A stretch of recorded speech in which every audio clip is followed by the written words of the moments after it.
and welcome to my shower. You might be wondering, Orange, why are we in your shower? This isn't your OnlyFans, you can't be showing that here, and that's wrong, dear viewer. We are in my shower, for it is the natural enemy territory to all known League players. That means, in this sacred veil, I can say whatever the hell I want, and no League player can come and hunt me down, because what are they gonna do? Get in the shower? Take that. Now that I'm completely safe, I can say I think that the game that should have been called Lethal Tempo is actually pretty good. I have spent about 6 hours in it now, I think, and I love it. I think it's really fun. So let's start from the beginning. It is a fighting game. If you don't like fighting games, you're probably not going to like it. It's easily approachable, I'll say that. I'm not someone who super loves fighting games. I don't have a deep knowledge of this genre, but I liked it.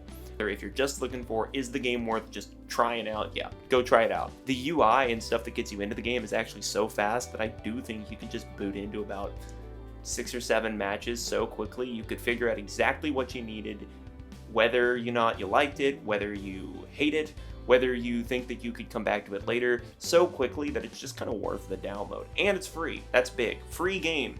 I'm big on free game. Battle Pass exists here. Oh boy, that's gonna get fun quickly. What is TXKO? If you don't know, now you know. It's a fighting game. It's a fighting game where you play as League of Legends characters and beat the shit out of each other, but their change on the genre is that instead of just playing one, you play 2 characters.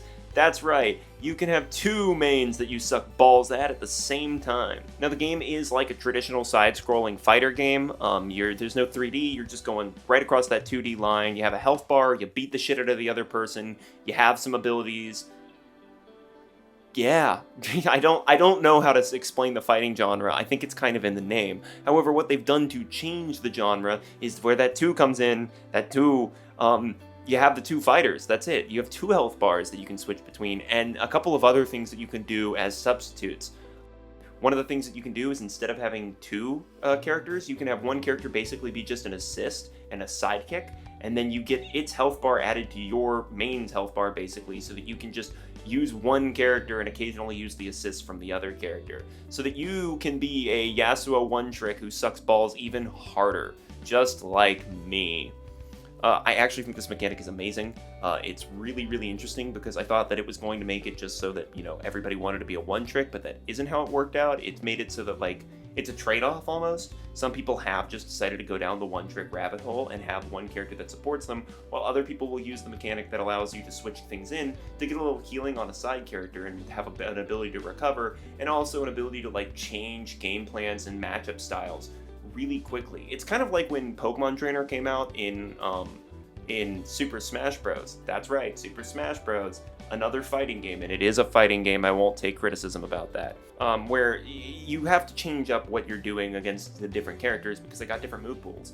It makes the switch-ups a lot more interesting to keep track of. So, continuing on, you can also have 2 people fight 1 person, or have a 2v2. I would love to talk about how the 2v2 system works, but I told my friends that I wanted to play a League fighting game, and they proceeded to laugh at me for 20 minutes. So we'll find out about that more later. They're gonna come around. They're gonna come around.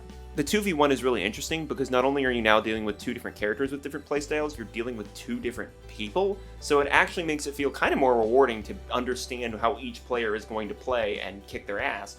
Or, you also get the experience of having a train run on you.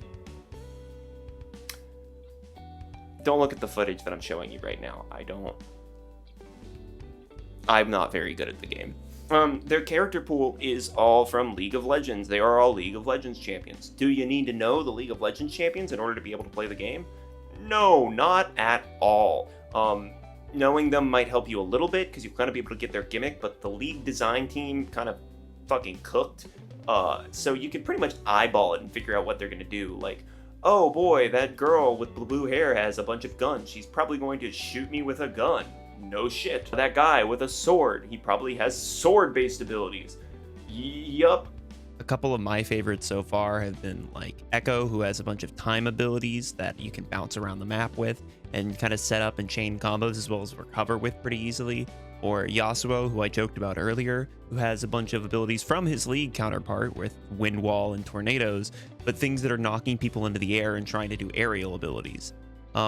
I've also played a little bit of Darius so far and really enjoyed his axe. It's swinging a big axe. It's not very complicated. I like big axe. What can I say? Going into it, the characters have such like high skill level progression things. I think that it's going to get really interesting.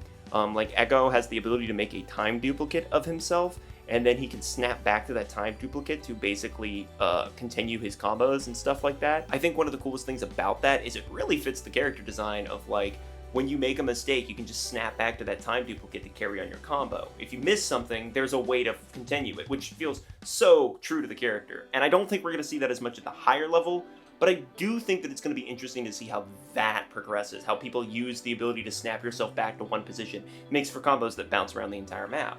Or, you know, characters like fucking Teemo. Yeah, he made it. He's in this game. I'm so happy about it. Part of what makes Teemo so annoying is the fact that he has so many ranged spam abilities, and he also gets to upgrade them after he hits them for a short period of time. So he's got mushrooms that'll give you poison, his darts, which eventually after hitting a certain number will upgrade to be poisonous. He has a slingshot that slingshots little rocks that will then be upgraded after he hits enough little rocks to fire, and you see where this is going. It's just ranging you, and if you don't know how to deal with it, it gets pretty frustrating pretty fast. Teemo is taking the place of like a gag character, an off pick. He's a ranger with a bunch of different. He's literally a ranged. Oh god, he's a ranger. He's a ranged character with a ranged outfit. Oh my god, turn my head. You know, I don't like the character, but I'm not a game reviewer. I can admit that I can just be bad at something, and that's not bad game design. It's just I fucking stink balls of the game. I really wish the spot had gone to other characters, but I think that the fact that I'm upset that the spot had gone to other characters makes me excited for who they're going to add. Like, I want them to add Set from League of Legends, who's a big, beefy brawler, who they already have Vi. I understand why they didn't go for that, but at the same time, holy shit, the dude can go Super Saiyan. That would be fucking awesome. I think that there is so many different characters that they can add on that's going to be an interesting thing to see where they go with it, is who do they bring in and how do those characters get rechanged for a format that is entirely different than just base League.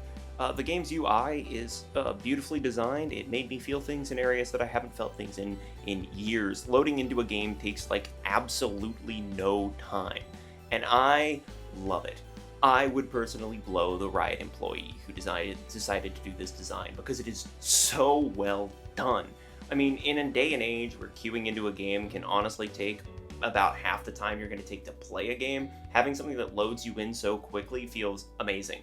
It's actually one of the features I think that is the happiest I am about this game, that makes me the happiest. I admit that isn't something that's like normal for these things, but with how things are these days, and being someone who plays things like League and knows how long queue times and load-ins and champ selects takes, god, is it so nice to have something that takes about like maybe 2 minutes. The character designs are also all well done. The art is amazing. It feels vibrant and alive in the backgrounds. The characters feel fun. They don't feel stale. It is a little weird to see characters like Darius, who I have seen in League for ages with a design that hasn't changed since like the 2000s, 2010s.